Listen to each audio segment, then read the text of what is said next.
Assalamualaikum. Waalaikumsalam warahmatullahi wabarakatuh. Kembali lagi sama kita bertiga. Di mana Mbak Tari? Teman cerita Iren. Bersama saya Iren. Saya Feti. Dan saya Tari. Malam ini kita mau bacain pertanyaan nih Kak Iren. Ya, dan saya Moni. Mon. Pertanyaannya nih. Mau nanya nih. Suatu saat saya pernah ngedoain buruk seseorang. Karena saking keselnya saya pada seseorang tersebut. Dan ternyata doa buruk saya itu terbukti pada orang tersebut. Sampai akhirnya orang itu meninggal. Saya sempat minta maaf pada orang tersebut, tapi sampai sekarang saya merasa dosa aja. Berusaha sholat tobat juga, tapi perasaan bersalah pernah mendoakan jelek pada seseorang itu belum benar-benar hilang. Harus bagaimana saya agar perasaan bersalah itu hilang? Gimana tuh Kak Iren? Terima kasih. Feti mana ya ini Feti? Oke, tanpa Feti sebentar ya. Ya.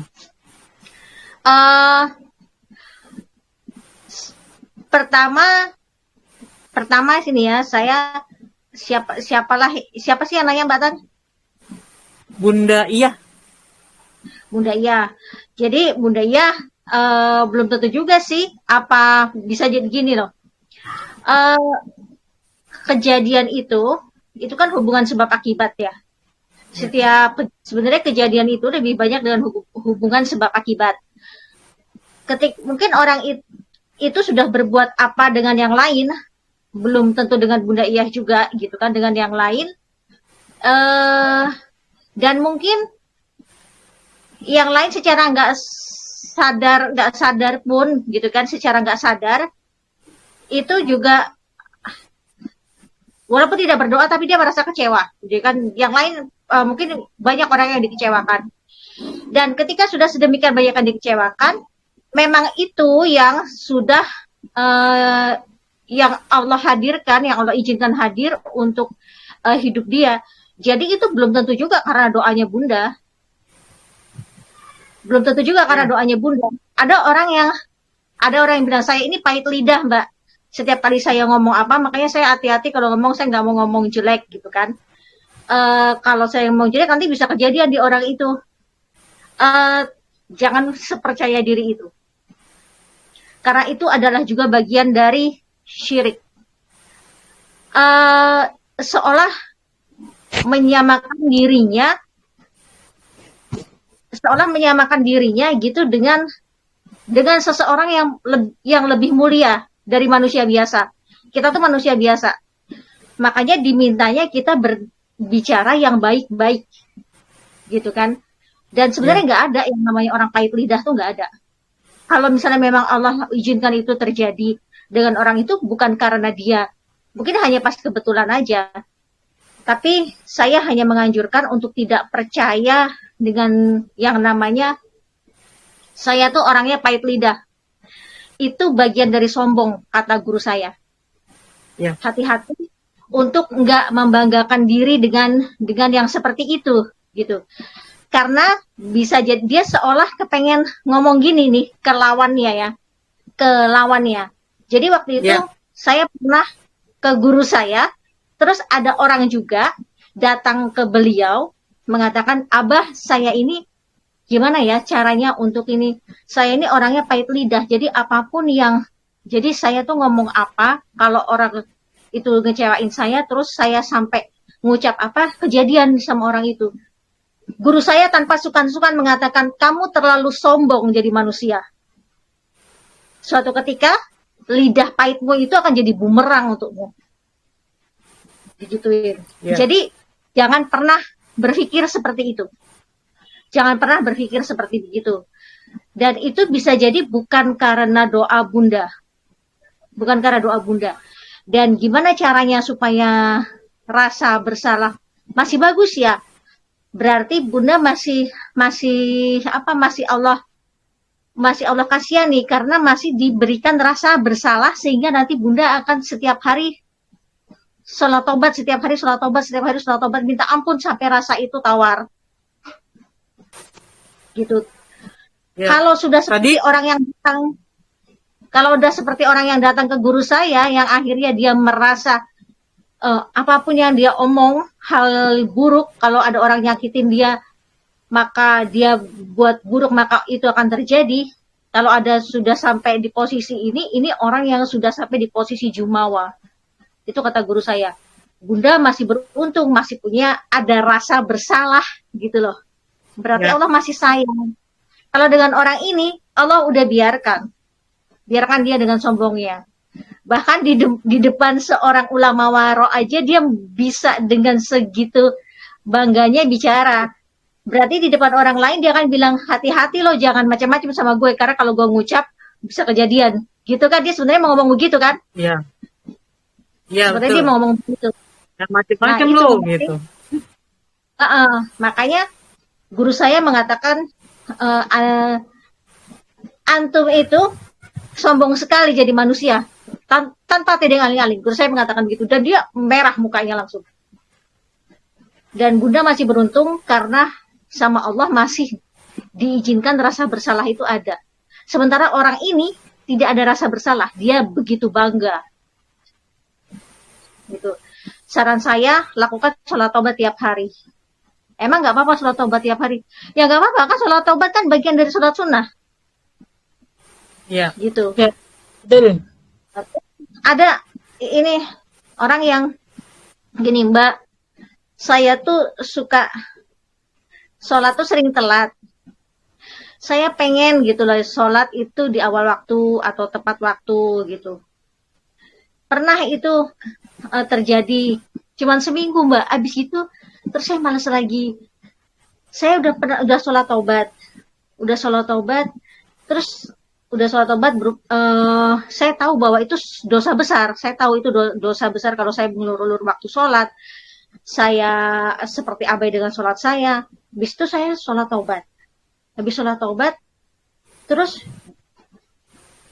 seminggu bisa tuh saya jejak, kata dia gitu kan. Tapi nanti begitu udah habis itu nanti saya malas lagi. Jadi kayak naik turunnya tuh cepat banget, katanya dia. Itu gimana ya? Emang nggak apa-apa setiap kali? Nggak apa-apa, setiap hari sholat taubat sampai mati pun juga nggak apa-apa gitu. Kan Allah tuh beda dengan manusia. Kalau manusia, kita buat salah sama dia, kita minta maaf, maaf ya, maaf. Sekali oke, 2 kali, 3 kali, 4 kali. Pasti akan ngomong, maaf, maaf terus. Nggak ada perubahannya, buat apa? Percuma, katanya. Percuma buat apa minta maaf, nanti diulangi lagi. Allah nggak gitu. Tahu kok kalau manusia ini selalu berbuat dosa, tahu. Allah beda dengan manusia. Maka semakin sering orang ini merasa bersalah, semakin sering orang ini melakukan sholat taubat, dia selalu merasa bersalah, justru itu yang membuat Allah makin senang. Gitu. Jadi nggak apa-apa Bunda sholat taubat aja tiap hari kalau masih merasa bersalah. itu ya. Sampai rasa itu hilang. Kullu Itu sih, bani Adam khotoun gitu kan ya. ya. Khotoun ya, bukan yang lain. Ya kan gitu kan? Manusia itu tempatnya bersalah gitu. Iya, Ya, salah. kan bahkan ada seorang wali atau apa gitu bertanya gimana ya Allah caranya supaya saya itu nggak bikin salah lagi. Terus kata Allah bilang gini, kalau sampai ada manusia yang nggak bikin salah lagi, maka itu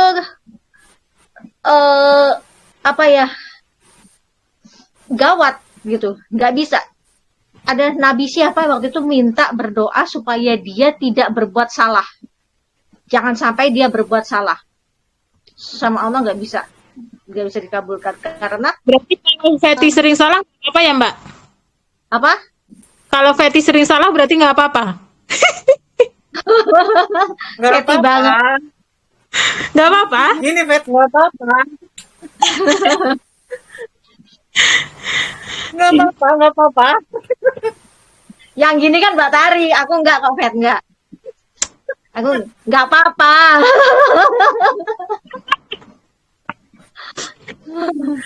Mbak Tari yang gini. Gak Gitu. apa-apa. Jadi ya gitu, beda ya, beda Allah, beda manusia gitu kan. Kalau istri yang suaminya Ya. bolak-balik minta maaf gitu kan, istri akan bilang minta maaf terus tapi nggak berubah-berubah gitu kan. Marah-marah. Allah nggak gitu, nggak. Minta maaf terus. Nggak. Yakin Allah nggak begitu. Ya. Yakin karena Malah seneng ya. Maha Pengampun. Ya. Yakin Allah nggak begitu. Asal jangan disengaja. Ah, nanti juga habis Nah, betul. sengaja. Asal jangan Feti. disengaja. Ya loh Mbak, Feti salahnya juga nggak pernah sengaja, cuma sering hilaf. Iya. Ya jangan disengaja ini ya. Ah, mau ngerampok dulu nanti ditaubatin. Ya, asal nggak disengaja gitu. Ah, mau ini dulu. Tahu sebenarnya kalau apa?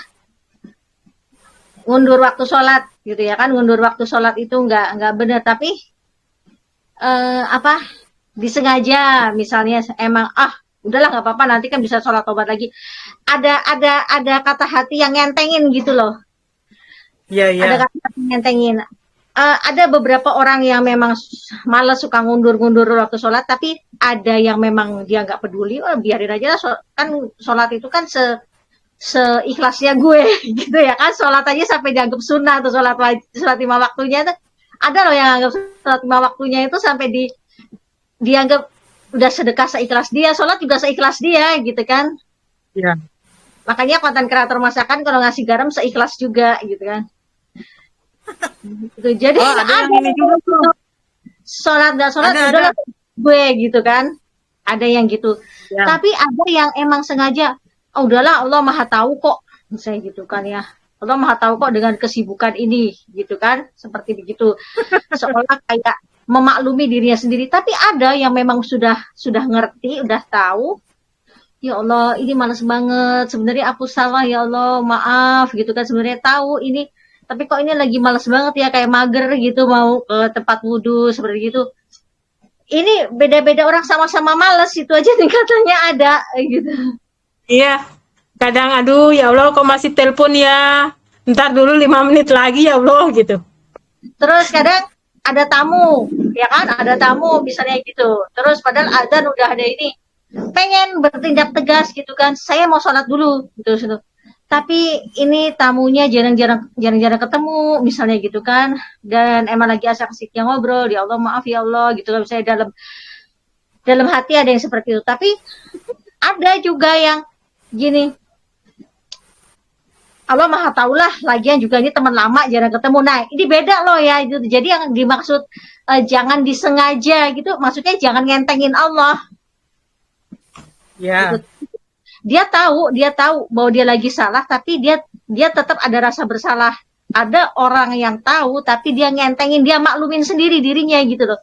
Padahal kayak Allah udah ngomong aja aku maklum denganmu gitu, kayak udah ngomong gitu aja, dia sendiri udah kasih permakluman. Ya. Itu yang dimaksud Berarti tadi jangan disengaja itu. ya. Berarti tadi untuk meringankan rasa bersalahnya itu atau menghilangkan ya sholat taubat sampai Sholat benar-benar taubat tawar. itu nggak apa-apa ya. Sholat taubat sampai rasanya tawar, Bun. Ya. Seperti itu. Kan udah minta maaf tuh sama yang bersangkutan katanya. Berarti kan udah ya, nggak Sudah harus mungkin. dilakukan kan ya. Sekarang tinggal maklumin Allahnya. Gitu. Oke. Mungkin ada rasa bunda ya, ada rasa mungkin Allah nggak suka dengan bunda berpikiran bahwa itu adalah karena apa yang pernah bunda doakan, karena apa yang pernah bunda ucapkan gitu. Padahal Allah memberi itu bukan karena sedang mengabulkan doa bunda, tapi Allah memberi itu karena memang itu adalah konsekuensi yang sudah Allah persiapkan, yang memang sudah akan dia akan dia hadapi gitu ketika dia sudah sampai pada kesalahan di titik mana yang sudah Allah tentukan. Ya. Oke. Begitu. Makanya kita diminta untuk nggak berdoa yang jelek-jelek supaya kita juga nggak ngerasa ketika orang itu dapat sesuatu yang nggak bagus, supaya kita juga nggak ngerasa itu karena doa kita, supaya kita juga nggak ngerasa bersalah, atau yang lebih parah supaya kita jangan merasa bahwa kita adalah si pahit lidah gitu loh. Jadi kalau doa baik-baik aja lah ke siapapun, doa yang baik-baik biar Kalau udah kesel sama orang gak usah didoain udah. Minimal kalau misalnya udah saking keselnya gak usah didoain. Nggak doa, cuman bilangnya gini, biarin Allah yang membalas. Ya, Selesai itu, deh. biar Allah yang membalas gitu kan, ya sudah. Allah akan membalas dengan Ya. caranya Allah. Ya, insya Allah. Kan ada tuh. Banyak kan yang begitu tuh. Quotes-nya Biar- tuh. Padahal kalau Allah yang membalas, selesai hidupmu gitu.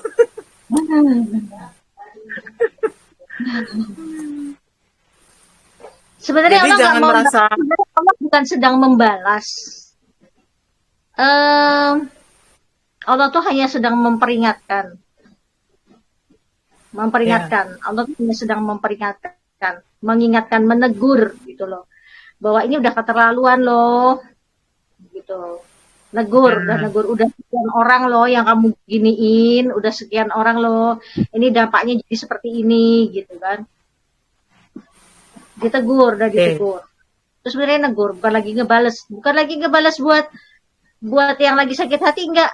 Mau sakit hati, mau nggak sakit hati juga dia akan menuai apa yang sudah dia tanam kok. Betul. Iya, betul. Ju. Ya mungkin juga peringatan buat orang lain kan, bahwa ya jangan seperti itu karena balasannya akan Iya, gitu ya. iya. Oke. Berbuat baik, berucaplah yang Jadi- baik-baik gitulah. Iya, benar. Saya pernah kok dikibulin orang, saya nggak tahu. Dikibulin orang, saya nggak ngerti kalau dia tuh ngebohongin gitu kan. Tahu-tahu beberapa tahun, udah bertahun-tahun, beberapa tahun kemudian orang itu datang. Saya mau minta maaf sama Mbak Iren, sama suami. Waktu itu sebenarnya tuh saya tuh udah ngasih barang yang nggak bener, kita udah lupa barang yang mana, kita nggak tahu. Terus itu akhirnya dia cerita dia mengalami kejadian gini. Nah itu saya bahkan dibohongi juga nggak tahu, apalagi ngedoain gitu kan, nggak tahu. Ya.